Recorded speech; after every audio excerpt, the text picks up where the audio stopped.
একজন মানুষ পৃথিবীর শেষ প্রান্তে বরফের মাঝখানে নিজেই নিজের পেট কেটে ফেলেন, নিজের শরীর থেকে একটা অঙ্গ বের করেন আর তারপর নিজেই সেলাই করে বন্ধ করেন।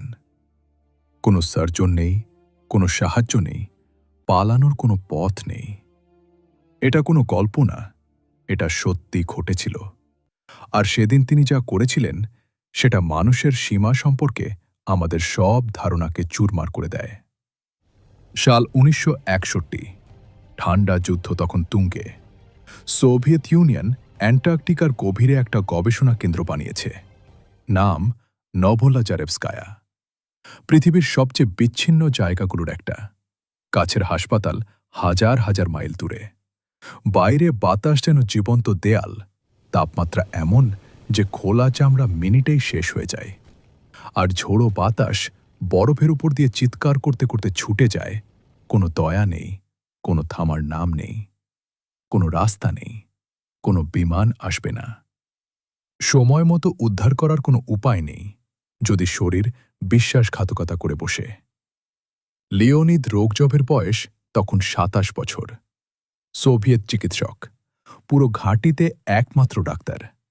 ১২ জন সহকর্মী তার উপর নির্ভর করছেন। তিনিই তাদের একমাত্র ভরসা। আর তখনই এপ্রিলের ২৯ তারিখ রাতে সেটা শুরু হয়। পেটের নিচে ডান দিকে একটা ভোঁতা, ধীরে ধীরে ছড়িয়ে পড়া ব্যথা। তিনি বুঝে ফেলেন এই অনুভূতির মানে কি। প্রতিটা ডাক্তার বোঝেন এটা চিকিৎসাশাস্ত্রের সবচেয়ে চেনা সতর্ক সংকেতগুলোর একটা। তার অ্যাপেন্ডিক্সে প্রদাহ হয়েছে, সংক্রমণ ছড়িয়ে পড়ছে। আর যদি সেটা ফেটে যায় তাহলে যে পেরিটোনাইটিস হবে সেটা কয়েকদিনের মধ্যে তাকে যন্ত্রণায় মেরে ফেলবে। এখানে প্রথম যে কথাটা বুঝতে হবে, রোগজভ আতঙ্কিত হন না। একজন ডাক্তার যেভাবে রোগীর লক্ষণ লিখে রাখেন ঠিক সেভাবেই তিনি নিজের উপসর্গ ডায়েরিতে লেখেন। কিন্তু সেই ডায়েরিতে যা ধরা পড়েনি সেটা হলো একজন মানুষের ভেতরের সেই ঠান্ডা একান্ত আতঙ্ক, যে জানেন সামনে কি আসছে আর জানেন কিছু না করলে কতটা ভয়াবহ হবে সেটা। তিনি অ্যান্টিবায়োটিক নেন, বিশ্রাম নেন, নিজেই নিজের জ্বর মাপেন, নাড়ি পরীক্ষা করেন। কিছুই কাজ করছে না। ব্যথা বাড়ছে, সংক্রমণ ছড়াচ্ছে। মে মাসের ১ তারিখে রোগজভ এমন একটা সিদ্ধান্তে পৌঁছান যা বেশিরভাগ মানুষকে সারা জীবনেও নিতে হয় না। তাকে নিজেই নিজের অপারেশন করতে হবে। অন্য কোনো পথ নেই, অন্য কেউ নেই। তিনি একই সাথে সার্জন আর রোগী। আর কোনোভাবে এই দুটো ভূমিকা একসাথে পালন করতে হবে। এরপর যা ঘটে আর কিভাবে তিনি অপারেশন শেষ হওয়া পর্যন্ত জ্ঞান ধরে রাখতে পারেন সেটা শুনলে আপনার বুকের ভেতরটা থমকে যাবে। তিনি অপারেশন রুম প্রস্তুত করেন, শান্ত, নিখুঁতভাবে। ২ জন সহকারী নির্বাচন করেন, একজন আবহাওয়াবিদ, একজন নার্স।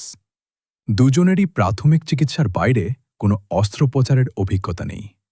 তাদের কাজ সহজ কিন্তু ভয়াবহ। যন্ত্রপাতি ধরে রাখো, আয়না ঠিক রাখো, কিছু ফেলো না, চোখ সরিও না।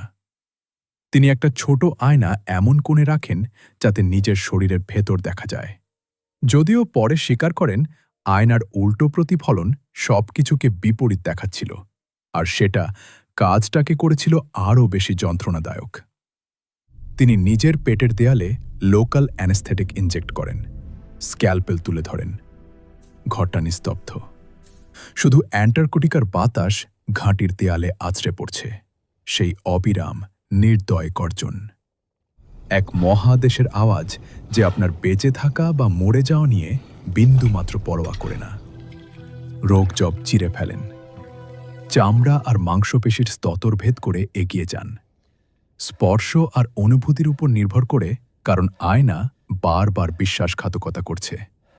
তিনি অদ্ভুত কোণে কাজ করছেন, ডান হাত নিচে আর ভেতরে ঢুকিয়ে, শরীর মোচড় দিয়ে। একজন সার্জনকে যেভাবে দাঁড়াতে শেখানো হয় তার একদম উল্টো। অপারেশনের মাঝে বেশ কয়েকবার রোগজভ জ্ঞান হারানোর কাছাকাছি চলে যান। রক্তচাপ কমে যাওয়া, চাপ আর যা করছেন তার মানসিক ভার সব মিলিয়ে চেতনাকে টেনে ধরছে। তিনি থামেন, শ্বাস নেন ৪৫ সেকেন্ড, হয়তো ১ মিনিট বিশ্রাম নেন। চোখ বন্ধ, হাত স্থির, দৃষ্টির কিনারে যে অন্ধকার জমছে সেটা সরে যাওয়ার অপেক্ষায়। তারপর চোখ খোলেন, আবার শুরু করেন। প্রায় ২ ঘণ্টা ধরে চলে এই অপারেশন। ২ ঘণ্টা নিজের শরীরে নিজেই কাটাছেঁড়া করে, উল্টো আয়ার আর ২ জন ভয়ে কাঁপতে থাকা সহকারী নিয়ে। তিনি অ্যাপেন্ডিক্স খুঁজে পান। সেটা ততক্ষণে ফেটে যাওয়ার কাছাকাছি, টিস্যু ফুলে লাল, ঠিক যতটা বিপজ্জনক আশঙ্কা করেছিলেন। তিনি সেটা বের করেন, সেলাই করেন। ঠিক যেভাবে কেটেছিলেন সেভাবেই স্তরে স্তরে নিজেকে বন্ধ করে ফেলেন, ক্লান্তিতে কাঁপতে থাকা হাত দিয়ে, তবুও যথেষ্ট নিখুঁত। তারপর শেষ হয়। রোগজব কয়েকদিন বিছানায় কাটান, সহকর্মীরা পাহারা দেন, জ্বর নামে, সংক্রমণ ছড়ায় না, ক্ষত সেরে ওঠে। ২ সপ্তাহের মধ্যে লিওনিদ রোগজব উঠে দাঁড়ান, নিজের কাজে ফেরেন।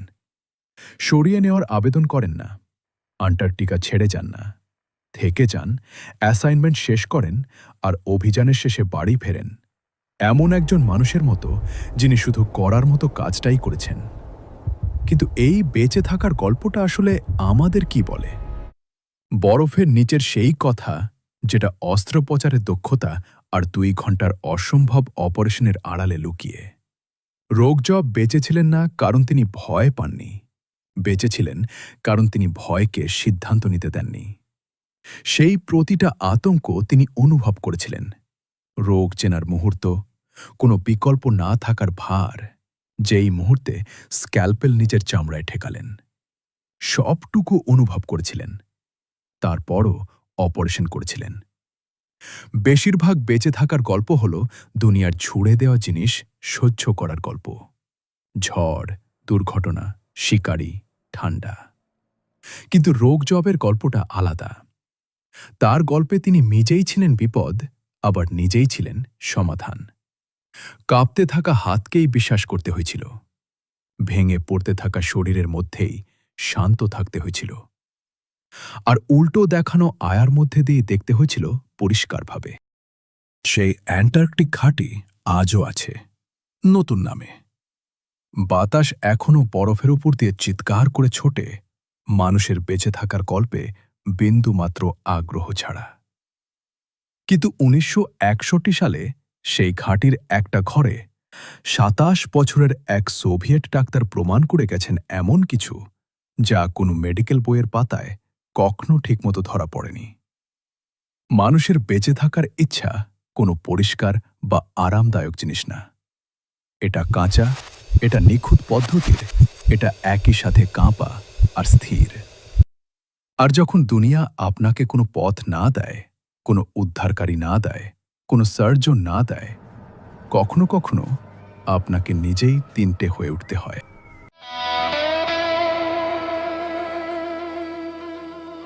Almost gone.